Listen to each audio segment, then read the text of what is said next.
شدید و سواد الشعر، سیاہ کالے بال، داڑھی سر میں 20 سفید بال آخری عمر تک.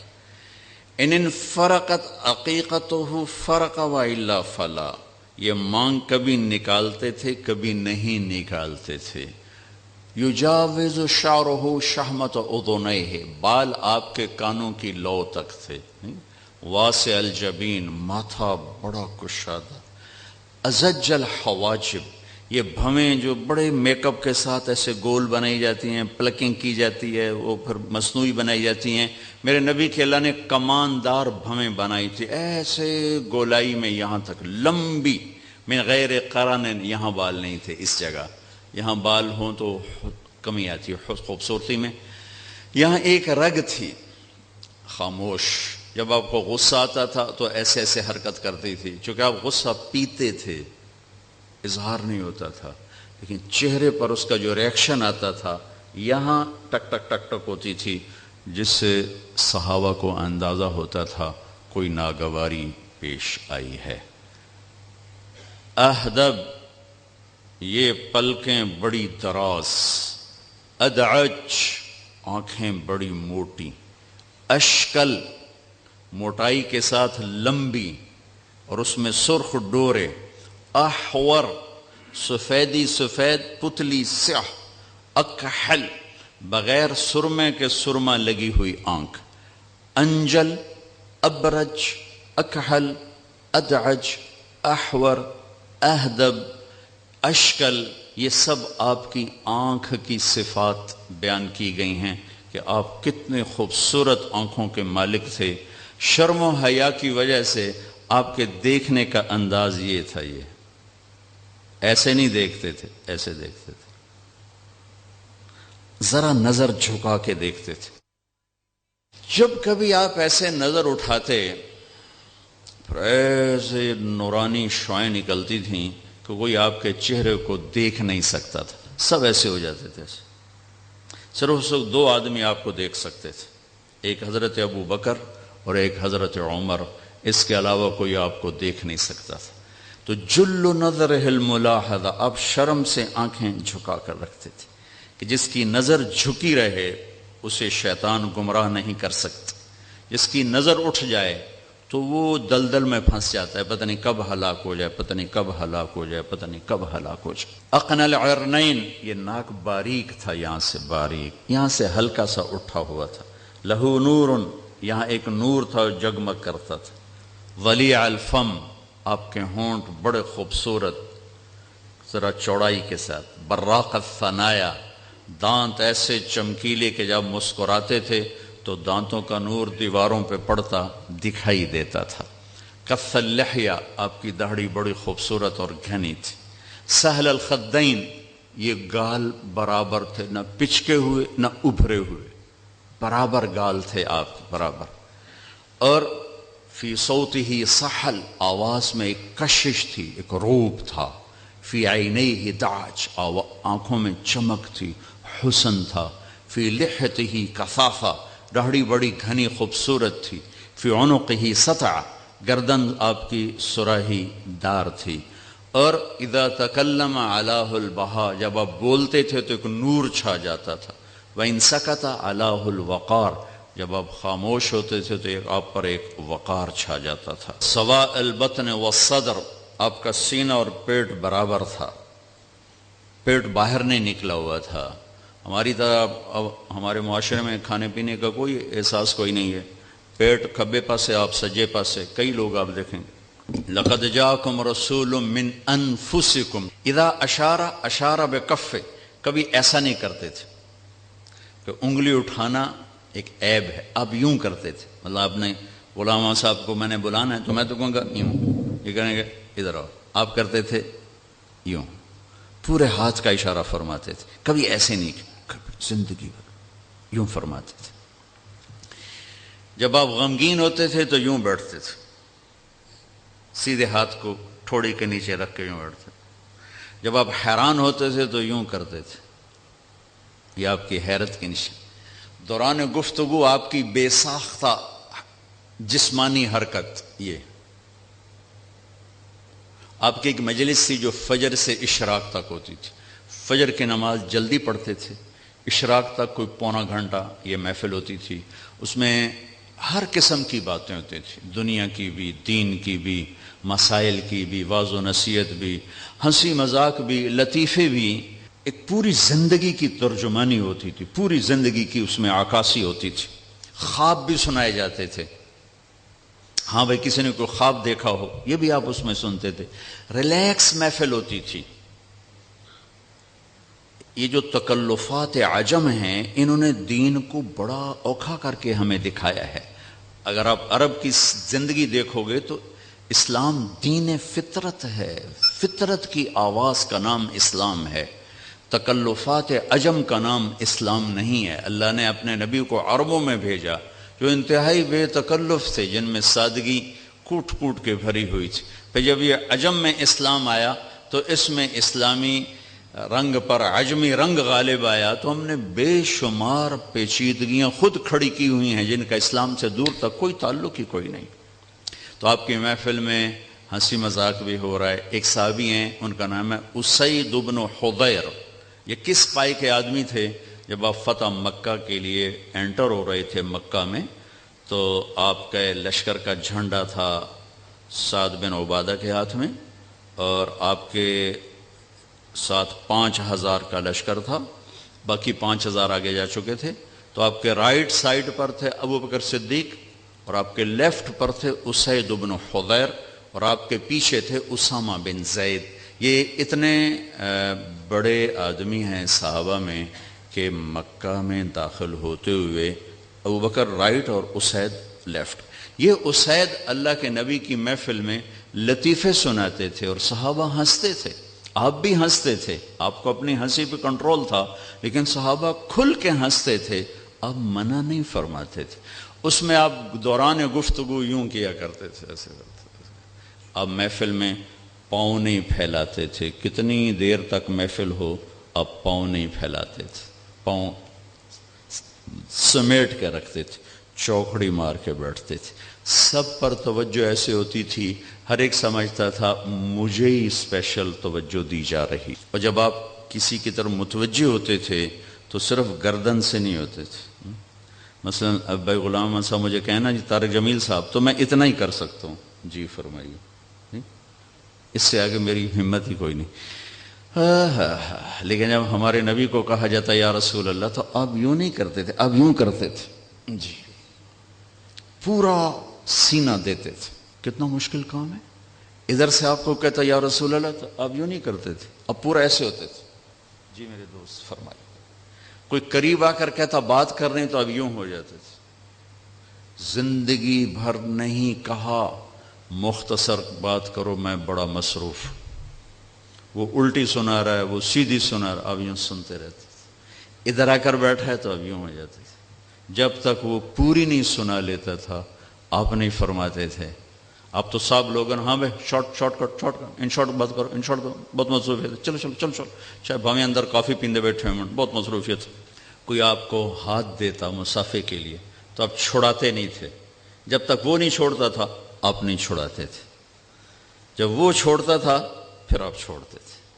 جب آپ چلتے تھے تو تھوڑے سے کندھے جھکا کے چلتے، ایسے نہیں چلتے تھے، یہ تکبر کی نشانی۔ اب تھوڑا سا ایسے چلتے تھے، تھوڑا سا کندھا آپ کا جھکا ہوتا تھا، اور آپ کے پاؤں کا فاصلہ، قدم کا فاصلہ لمبا نہیں ہوتا تھا، چھوٹا پاؤں ہوتا تھا، اور اس میں تیزی تھی، زمین آپ کے لیے سکڑتی تھی۔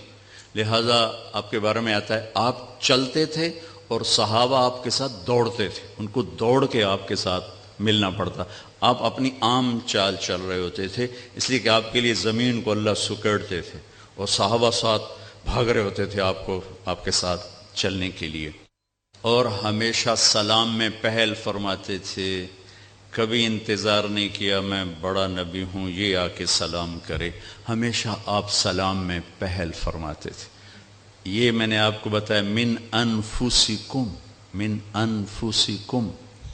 لقد جاءکم رسول من انفسکم، ایسا نفیس خاندان کسی کا ہے جو میں نے موریتانیہ میں تلاوت سنی۔ ہم پڑھتے ہیں حمالۃ الحطب، وہ پڑھتے ہیں حمالۃ الحطب، یہ تھوڑے تھوڑے فرق ہے. ہم پڑھتے ہیں ارأیت الذی، وہ پڑھتے ہیں آرأیت الذی، مطلب ایک ہی ہے. کلا بل لا تکرمون الیتیم، وہ پڑھتے ہیں کلا بل لا یکرمون الیتیم. قرآن کو 7 طرح پڑھا جا سکتا ہے. من انفسکم، کوئی ہے ایسا جس کا یوں پاکیزہ نسب ہو، پاکیزہ نسب ہو. فرمایا میرے باپ عبداللہ سے آدم تک کسی سے زنا نہیں ہوا، سب پاک تھے، سب پاکیزہ تھے، سب پاکیزہ. وَإِذْ قَالَ إِبْرَاهِيمُ لِأَبِيهِ آزر، اس میں ایک علماء کا قول ہے کہ آزر ابراہیم کے والد نہیں، چاچا ہیں، والد تارخ ہیں، کہ اللہ کے نبی کی نسل میں کوئی مشرک نہیں آ سکتا. یہ میرے نبی کی شان کا تقاضا ہے کہ آپ کی نسل میں کوئی کافر نہیں آ سکتا، کوئی مشرک نہیں آ سکتا، کوئی بت پرست نہیں آ سکتا، کوئی بتوں کا پجاری نہیں آ سکتا. وہ موحد مومن دین فطرت دین اسلام پر ہیں.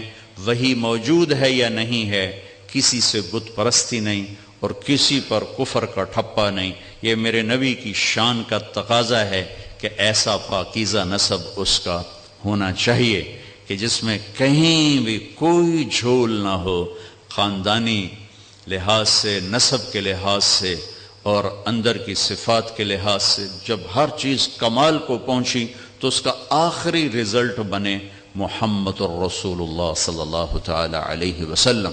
اللہ تعالیٰ نے آپ کو 2 معجزے دیے، بے شمار معجزات ہیں، 2 عجیب و غریب. ایک قرآن جو اس دن سے لے کر قیامت تک کے لیے ہے کہ آج بھی قرآن کا چیلنج موجود ہے. کمپیوٹر کتنا فاسٹ ہو چکا ہے، اعلیٰ سے اعلیٰ کلام پروگرام کے ذریعے سے نکالا جا سکتا ہے، لیکن قُلْ لَئِنِ اجْتَمَعَتِ الْإِنسُ وَالْجِنُّ عَلَىٰ أَنْ يَأْتُوا بِمِثْلِ هَذَا الْقُرْآنِ لَا يَأْتُونَ بِمِثْلِهِ وَلَوْ كَانَ بَعْضُهُمْ لِبَعْضٍ ظَهِيرًا.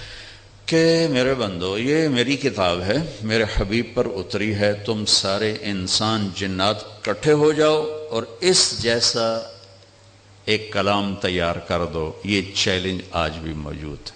بصورت من مثلہ، ایک صورت لے آؤ. عاجز ہے دنیا. عرب کو اپنے کلام پہ بہت ناز تھا. عجم کا ایک ترجمہ گونگا ہے، گونگا، اور عرب کا ایک ترجمہ ہے بولنے والا، بولنے والا. تو عرب اپنے آپ کو عرب کہتے تھے، ہم بولنے والے ہیں. ہمیں عجم کہتے تھے، یہ گونگے ہیں، ان کو بولنے کا سلیقہ ہی کوئی نہیں ہے. ان پر قرآن اترا، ٹھا ٹھا ٹھا، دماغ چکر کھا کے. ولید بن مغیرہ آیا ہمارے نبی کے پاس اور آ کر بھرپور دعوت دی کہ تو نے ہمیں آپس میں توڑ دیا اور ہمارے خداؤں کو برا کہا، تم مہربانی کر یہ سب کو چھوڑ دے. آپ سنتے رہے. جب وہ فارغ ہو گیا تو آپ نے فرمایا میں سناؤں، جو میں کہتا ہوں میں سناؤں. کہنے لگا سناؤ. ولید بن مغیرہ کے بارے میں ایسا ہے، وہ چمڑے پر کھڑا ہو جاتا تھا اور 10 آدمی نیچے سے چمڑے کو کھینچتے تھے تو 1 انچ نہیں اس کو ہلا سکتے تھے. اتنا طاقتور آدمی تھا یہ. حضرت خالد کے والد بن ولید، خالد جو سیف اللہ ہیں، یہ ان کے والد ہیں، ولید بن مغیرہ. تو 10 آدمی کھینچتے تھے، نہیں کھینچ سکتے تھے. آپ نے کہا میں سناؤں، اپنی بات سناؤں. کہ سناؤ. کہ یوم ترجف الارض والجبال وکانت الجبال کثیبا مہیلا انا ارسلنا الیکم رسولا شاہدا علیکم کما ارسلنا الی فرعون رسولا فعصى فرعون الرسول فاخذناه اخذا وبیلا فکیف تتقون ان کفرتم یوم یجعل الولدان شیبا السماء منفطر به كان وعده مفعولا ان هذه تذکرہ فمن شاء اتخذ الى ربه سبیلا. یہ سورہ مزمل. تو آپ ذرا مجھے دیکھیں اس نے کیا کیا. یہ اس کی خوفناک آواز ہے اور آنکھیں پھٹ گئیں. فرجا قہقرا، پشت نہیں پھیر سکا، خوف کی وجہ سے یوں واپس گھر سے باہر نکل اور جا کر اپنے گھر میں بند ہو گیا. ابو جہل کو پتہ چلا تو وہ بھاگا ہوا آیا، لگتا ہے محمد کے جادو تیرے اوپر چل گیا؟ کہا نہیں نہیں چلا نہیں، لیکن میں نے وہ کلام سنا ہے، میں سب سے زیادہ شاعری کو جانتا ہوں، عربیت کو جانتا ہوں، نظم کو جانتا ہوں، نثر کو جانتا ہوں، لیکن محمد وہ بولا ہے کہ اس نے میرا اندر ہلا کے رکھ دیا ہے۔ ایک یہ معجزہ تھا جس نے عربوں کو زمین پہ گرا دیا۔ اللہ اللہ اللہ